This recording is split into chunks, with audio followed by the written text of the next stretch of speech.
Hello, everyone. So this is a pretty late video because this is my reaction to the Pulse Premium stream they did here at the end of October, and I thought it was going to be like a 1 hour thing. It was a 2 hour thing. I mean, I started off, I forgot what time it was because these things are usually kind of early. You know, like they do like those like they do like a lot of those like Pulse streams at like 2 o'clock, you know, like or like noon West Coast. No, this one started at 6. No, this one started at 5 rather, and then it went to 7, and then there was a whole bunch of pre-orders I had to jump on as soon as everything was done. So this is starting much later than I meant to. So apologies for a late video tonight, but thank you guys for waiting for me. This had a whole bunch of announcements. A whole lot of stuff came up here, and I'm going to go over everything. I'm a little bit of everything. Now, admittedly, a lot of the brands are not my personal taste. I don't know too much about them per se, but I do want to kind of cover everything before we get to the very obvious thing at the end, which I know you're all just going to jump to anyway, but we're going to build up to it, or we're going to build up to it. Okay, so for starters, G.I. Joe went first, and there's some interesting things in here. They showed us some like really old, like 40-year-old 2-ups. 2-ups are double scale, which is what they send off to the factory, and then they shrink it down into the smaller size that we get at production level. It's basically so they can paint and sculpt in all the details that need to go into the figure that they can do at factory level, but they couldn't do at the time at the like workshop level, for lack of a better term. So we got to see a few of those, which was actually kind of cool. It's a piece of G.I. Joe history you don't get to see very often. And it's how they introduced that Chuckles was coming to the Classified series. It's going to be a very different type of figure, you know, standing in a toy aisle amongst all the military guys, and there's this dude with a Hawaiian shirt. But, you know, classic character. We got a vintage one. I have a vintage. I actually have at the shop here. I have a vintage Chuckles on a Russian card, which I could actually have brought that in. I just remembered I had it. So kind of cool. They also showed off a few things upcoming. They showed off the Hiss tank in its finalized form. They showed off Serpentor, which went back up for pre-order. I like Serpentor, but I don't think I $80 like Serpentor. So if I win the contest, I'll be happy to have Serpentor, but no. This is already an expensive enough night for pre-orders for me without throwing in someone that I only kind of like. But yeah, kind of a thin showing for G.I. Joe, so not too much to go over there. They hyped up the Sergeant Slaughter too. That I pre-ordered. We moved on. They spent a really big chunk of this stream talking about the Haslab Proton Pack for Ghostbusters, and I can understand why. What they were showing off on this was pretty intense. Like, this is a gigantic, is a 15-pound backpack of plastic and electronics, like real full-size straps and everything. Tons of different sound effects and visual effects, lights going off everywhere. They put a ton into this to make it look like it really is the thing from the movie, and they made sure that it could work either as like some classic sound effects as well as afterlife sound effects, depending on which version of the proton pack you want to imagine it being, which is really cool. They had some really fun stuff worked into it too. Like, they showed off where, like, if you pull on, you can actually pull one of the cables out and the whole thing depowers, like you sabotage the whole system. It's a very small detail, but it's actually really cool. I like little touches like that. It was kind of strange to me that they devoted so much time in this presentation. Granted, there's a lot on this thing to show off. Like I said, this thing does a ton of stuff. But it's weird that they showed off so much of it and put so much work into the presentation of this section, considering it's funded. Like, everyone who will ever own one has ordered it. You will never be able to order this again. So it's not like they're trying to sell it to anybody. It's already been sold as much as they're ever going to. So it was kind of weird. It was kind of weird how much time they dedicated to something that they aren't selling anybody on. But it's a super cool thing. Like, I like Ghostbusters, but again, like Serpentor, I don't like it that level of cost. So it is a super cool thing, though. All right. Moving on, they did a bunch of things for Dungeons and Dragons. First off, they showed off like the gelatinous cube and how it works, and they finally showed the figures that we're going to be able to stick the gelatinous cube with. Now, you could put any 6-inch figure in there, which is the fun part. If I want Spider-Man trapped in a gelatinous cube, I can do that. But they showed off the 4 characters from the Dungeons and Dragons movie that's upcoming, which is a little bit disappointing to me. I can understand wanting to capitalize on the movie, of course, obviously, but I kind of wish there's some classic D&D heroes and characters mixed in there as well. I'm sure if this line takes off, that will be down the line, and I could absolutely see some really classic D&D stuff coming to life in action figure form. I would love some Beholder with like a blinking eye, a moving mouth, like the tendrils being articulated. That would be like super creepy and cool. I would absolutely love that. But here's where my ats started exploding. Because you know me, I love my Dungeons and Dragons. I also love my transforming plastic. So when they announced that they're doing D20s that actually transform into classic Dungeons and Dragons monsters, okay, you got me. You got me hard. And these things are like less than $15. I expected them to be like big $20 thing. No. These are actually like kind of affordable. I've literally bought D20s that are more expensive than these big things that actually transform. So there's 4 different styles. There's a Beholder. There are 2 different types of dragons, which seem to have the same engineering, but different sculpting and paint, of course.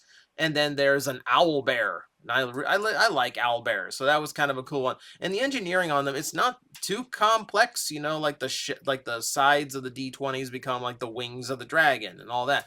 The owlbear does look like it's got a lot going on, though. And it's just, in general, just like a super cool idea. And I cannot wait. Like, of all the things on this entire stream, this is one of the things I hope works the most. Because I would love to get a whole array of D&D standards in this form. Be like their version of Beast Box, but all nerd stuff, which I love. I love that. All right. So yes, I've already pre-ordered them. That's one reason why I'm recording about 15 minutes later than I should have, because I had to make sure a lot of stuff was pre-ordered before I started. Starting lineup got as much time as it deserved, which means just enough of a mention to let you know they're still making it.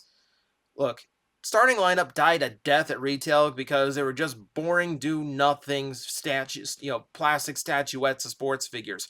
Keep in mind, sports guys aren't exactly the toy collecting type, so I'm not entirely sure what you're getting at. Also, remember, this is a $50 action figure line because they baked in NFTs, and here is the company that is really pushing how environmental they're being with their new plastic-free packaging, and then they're going to force NFTs down your throat every time you buy some sports figure from this line. Hypocrites. Hate it. Hate it. Just make action figures of Kobe Bryant and move on. It's all anyone asked for. All right. Another one that I'm not terribly familiar with, but it always looks super cool when I see it, is they showed off the new expansion for Heroescape. And this is like, it looks like Dungeons and Dragons, the board game, or like Tactical RPG, the board game. I've never gotten to play Heroescape. It looks super cool. Like, I love like the modular terrain, the walls that you can customize.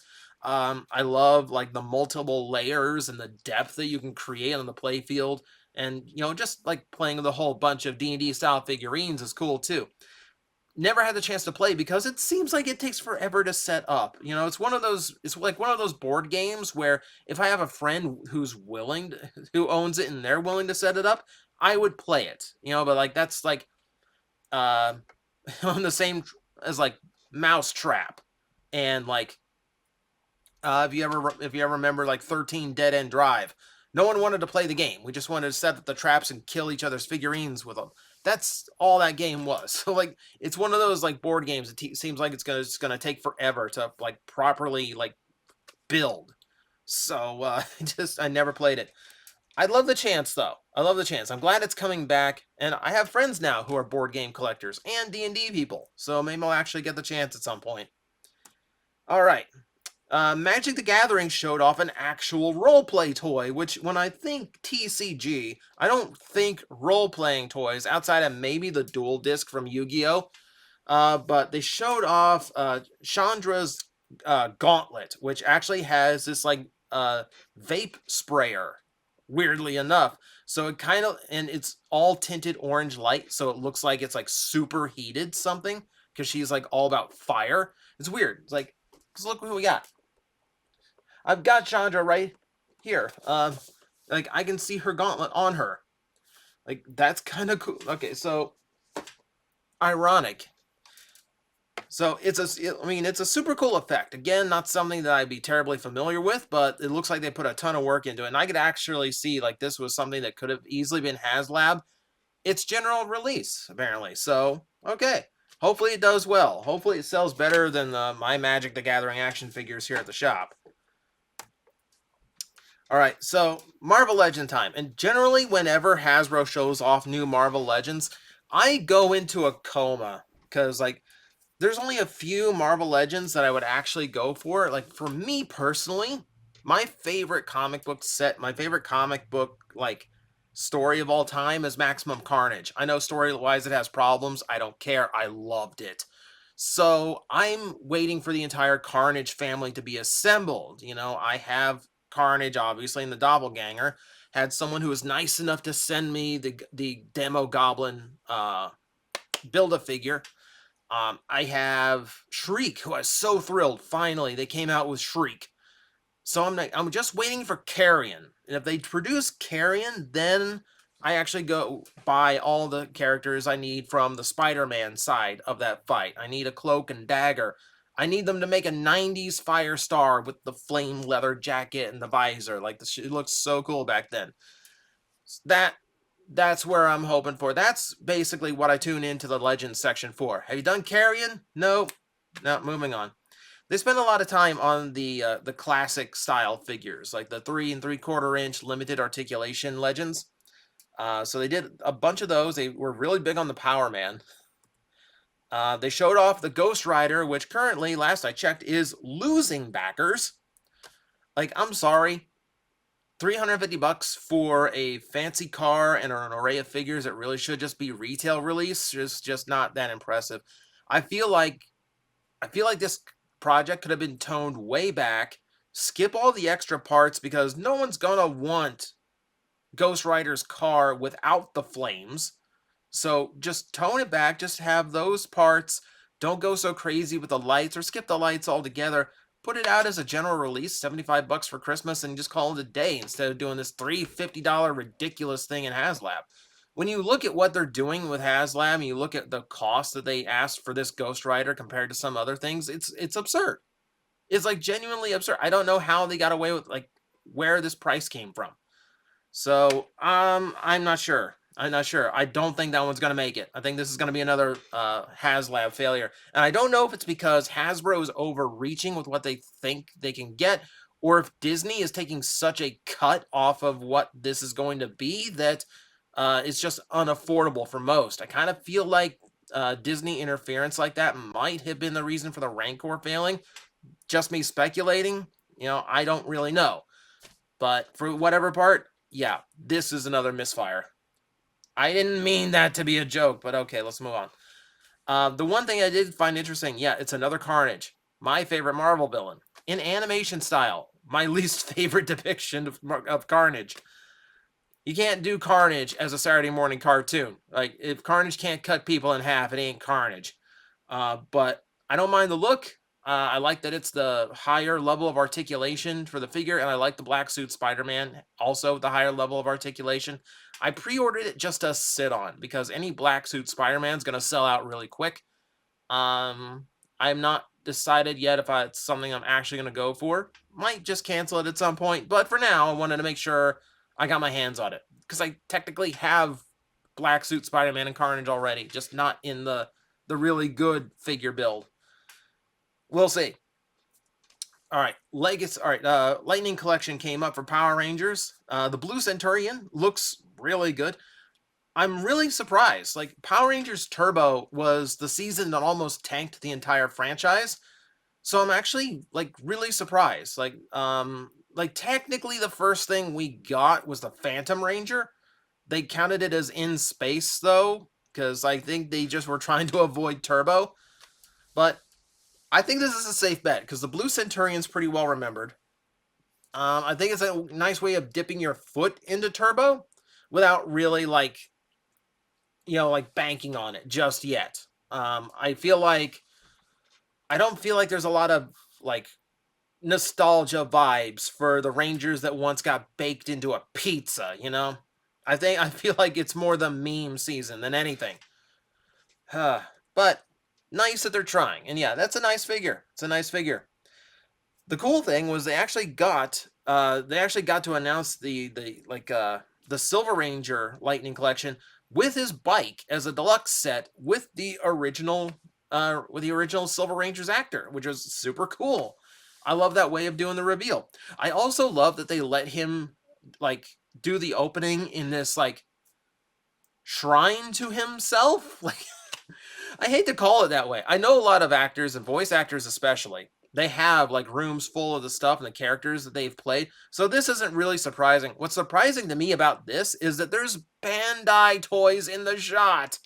Like on the far left, you can see the original Zord. Like you can see like the legacy figure like still in the box behind him too.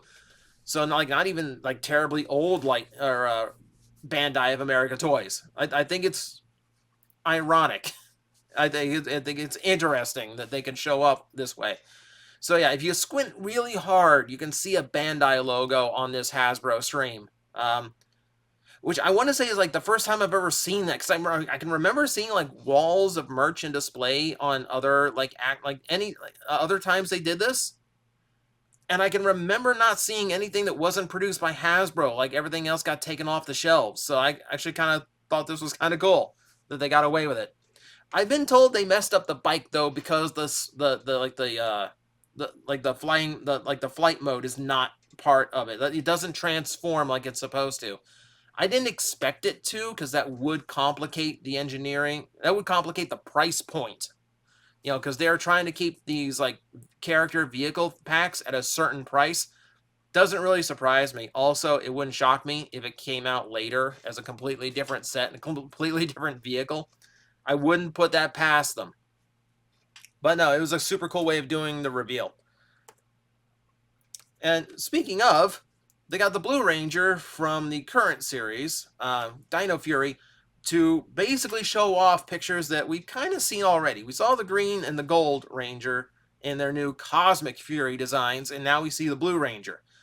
I do think it is fascinating that, considering the live action side of Power Rangers just kind of got dumped in Hasbro's lap, I do find it super interesting that they are now working with not only the live action aspect, but brand new suits so that they can actually produce completely new Ranger footage completely apart from Toei. It's really cool, and I'm really looking forward to seeing how it works, especially because these are good. These are really good Ranger designs. I really like the look of these. I like it way better than when Bandai or like Nickelodeon was coming up with new Ranger designs. Like anytime they jumped into the cockpit and their costumes got like super boxy and blocky for some reason, I hated those looks. This just looks like a super cool like glow up. Like I love this. I'm really eager to see like how this turns out. I haven't followed Power Ranger TV shows in a long time, but I kind of want to check this one out just to see how Hasbro does it. They showed off some of the Star Wars stuff. Again, stuff that I don't follow. I don't really follow Mandalorian. I don't have time to watch the Disney Plus shows anymore. I'm too busy making content for you guys. And they showed off game characters and all that. They showed off that Boba Fett is being re-released. I want to point out, for all of Hasbro's like plastic-free packaging thing, and we're being so environmental. When it makes them more money, they are very happy to use classic plastic packaging because Boba Fett comes packed on a bubble. Yeah. Hypocrisy. I continue to say it. I still say it was a cost-cutting measure disguised as a green measure. And Hasbro can dispute that all they want, but that's how I feel. It's how it looks. And when they do decisions like this, I'm gonna say it. That's just what it looks like. Opinions like these are why Thu gets to appear on these streams and I do not. Also, he's way more popular and super cool at what he does. But it's also my pettiness as well. So, let's continue on to this little thing. So, I didn't mean to stay late. I didn't mean to stay this late at the toy shop, but I'm glad I did because I didn't want a human being to hear the noises I was making when this came up. When they did Star Saber, in the back of my head is like, they gotta do Deathsaurus at some point, right? They can't do one without doing the other eventually. I thought he'd end up being a commander class at some point. I figured he would end up being, leader at the least, like I figured at some point, yeah, we're going to get a Deathsaurus. It's just a matter of what format and how. It's a Haslab, okay? We're still doing Haslab for Japanese G1 big characters. All right, let's keep this train a-rolling. If this one is successful too, maybe next year we'll be talking about Lio Kaiser, and then I can truly be happy. However, for now, we do have this brilliant-looking Deathsaurus. Let's go to the block model. This is not the real prototype. A lot of the sculpting is not present. This is basically just like proof of concept. This is where all the parts are going to go before they refine it down. Basically just showing you the size. Like, he's going to be as big as Victory Saber. That's going to be pretty impressive. All of his original detailing and features are there. The breast masters that they are now calling Eagle Chest and Tiger Chest, which kind of goes against my thought was Armor Master. That sounded like the kind of term that Hasbro would go with if we're going to convert Breastmaster into something that makes a little more sense and doesn't sound weird. You know what? I'm happy this one is just a Haslab, so we can actually have Deathsaurus on the box instead of calling him Deathsaurus or something like he would at retail, because we can't have Deathsaurus as a name for an action figure for potentially for kids. So okay. There's advantages. There's also budgeting advantages because they do have everything that this toy would happen to include. Like I said, the Breastmasters have their full function. They come off. The Eagle, even the front one, I can't remember. It's been a long time. I can't remember if the Eagle was the one in the middle of the chest or if the Tiger was on the outside. Whichever one it was, the chest becomes his bow and arrow, full arrow and everything. So they work that in, extra features. Cool. Like I said, the Breastmasters work exactly like they used to. And then between size and just the load of accessories they want to come with, and they were they went and did what I was really hoping they would do for the next one. They went ahead and just announced what all the stretch goals are, and it's all weaponry he used throughout the series. So, he gets his cannon weapon that can mount in both modes. He gets his mace. He gets his throne. He gets a flight stand. They're being very upfront instead of spacing it out and trying to keep a constant level of hype going. Instead, they just went, okay, get it to 14,000, we'll also give you these weapons. Get to 17,000, we'll give you these display pieces. And it's not like Rancor cardboard backdrop stuff. It's like, here's a hard plastic throne. Here's a solid display stand so he can stand next to Victory Saber in some big battle scene on your shelf. Awesome. Absolutely awesome. So yeah, I'm thrilled. I'm thrilled with how they're handling it. I'm thrilled with how it looks so far, even though all we've seen are some CAD models in all gray. But I am really looking forward to seeing how this one develops, how it looks as it gets refined and the final product becomes a little bit more clear. Yes, I've already backed it. Of course I did. I backed it before I got the email telling me to back it. Of course I did. I'm pretty sure I'm in the first 200. And the only reason I'm not in the first 100 is because I had to take time and finish getting screen caps for this video. But yeah, super excited. Super excited. I told Thu on Twitter, like, I don't get jealous that often, but like, I feel like amongst Transformer, like prominent Transformer people on YouTube, I feel like I'm the victory guy. I'm definitely the Star Saber guy. So I would have loved to have gotten that call. And I just told him, like, yeah, like I'm actually jealous. Congratulations. Well deserved. But God, I wish that was me. But no, like, good on Thu and like good on everyone, because this is this looks like it's gonna be exactly what I hoped. Maybe a little bit more expensive than I hoped, but you know, whatever. And they capped it off with the Selfie series stuff with a bunch of people just showing off, and I wanted a little bit more better comparison about how the final heads came out compared to the people holding them. Like, a lot of the shots were just this, like, blurry webcams of people just holding this tiny head next to their actual head and going, it looks like me. And like going, like, does it? Does it? Does it? I can't tell if it does. I'm not sure if I want to pay $60 just to put my head on a Red Ranger body, but I'm thinking about it. I don't know how, like, I don't know how it would render this, because it's not me. You guys know. You guys know, if you've been following me long enough, you know that, like, the channel wasn't the same when I had short hair. I am Samson. My power comes from my hair. It wouldn't be right. It wouldn't be right if they can't replicate this, you know? Also, I'm kind of scared of how Hasbro's app and 3D printing technology would render this. Because, like, I don't even like how this looks on camera, let alone how it's going to look in plastic. But that was the end. That is a whole bunch of stuff from the Pulse Premium stream. Whew! It's a lot for a lot of fandoms. Yeah, there's some stuff in there I'm super excited about. My wallet is not. I think in my rush to put through everything, I think I made like 4 separate pre-orders. By the way, while all these pre-orders were going up and while Hasbro kept you nice and distracted with things like Deathsaurus and all these new pre-orders, they just happened to stealth in the fact that Velocitron Crasher and Shadow Strip went in stock, and so did Minerva!